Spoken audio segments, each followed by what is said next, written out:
On this Los Angeles summer evening, the welkin enveloping the world-renowned open-air venue is saturated with the anticipation of a multitude of music lovers who will absorb the harmonies of Gershwin's evergreen Until Summertime interpreters. Prince and his ensemble take the stage. On this night, the Prince is accompanied by the orchestra of St. Luke's. Together, they dance audiences through cherished refrains such as, "Someone to Watch Over Me," "S Wonderful," and "Fascinating Rhythm." Gerard McBurney, 21. Meghan and Harry are conspicuously escorted to a VIP zone. Photos show Meghan elegantly clothed in a white gown that was further embellished by the brilliance of diamond drop earrings, with Harry clad in a traditional navy suit. As the Duke and Duchess of Sussex take their homes, chuckle and hands gesticulation is noticeable among their fellow concert guests. However, the jocularity provides way to a linver as Prince begins to utter the lines to "They Can't Take That Away From Me." A sonorous voice emanates from the room in which Meghan and Harry are holding close, commemorating the lines of enduring memories, specifically mentioning, or not specifically, take away royal appellations. Meghan's face commences to redden as she demis her gaze to the table while the cries of derision amplify throughout her.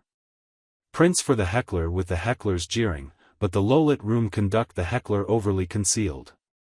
Prince halts the production and directs a wearing to the assemblage. "Permits go on this concert celebrating passion and choral," he exhorts.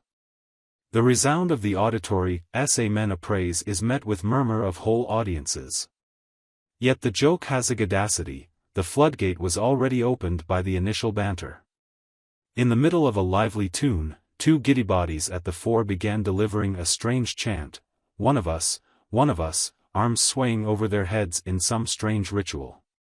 The silliness spread, infecting the seats between like Yentic de Melf.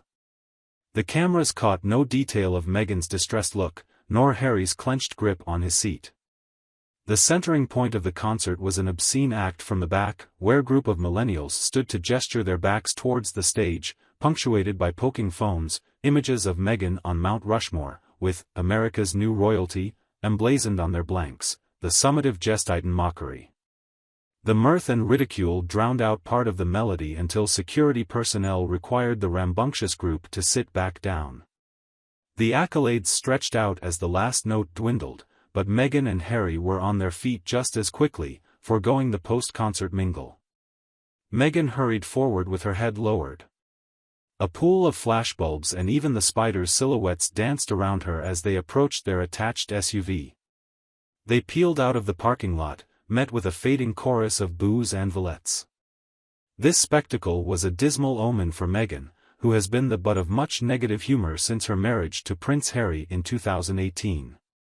The aftermath of their decision to abandon royalty's yoke and move to California, combined with alleged poor treatment of the staff, had built divisions in the eyeglass.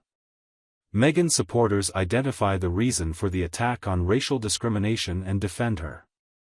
On the other hand, opponents blame her for undermining the royal family's reputation and question her respect for royal tradition by prescribing background in Hollywood. Just as alarming is the prospect of this contradictory incident in the concert hall will directly stimulate latent negative media into provoking further heated public discussion and comments, as well as the next confrontation over Lilibet's playful birthday photo staging. Will Meghan and Harry participate in future communal celebrations? It remains uncertain, as they are undoubtedly vulnerable to significant and frequent security breaches, and providing physical proof of their presence and conduct can have an emotional toll on the individual. Her defenders insist they should be treated like any other high-profile person or private citizen. Critics, however, believe, as casual representatives of the United Kingdom monarchy, that they have no realistic expectation of scrutiny and occasionally mockery. Whoever one believes one's own positions and views in this still relevant discussion, we must at least all agree that it will never be suitable to humiliate, bully, or endanger participants in any case or context.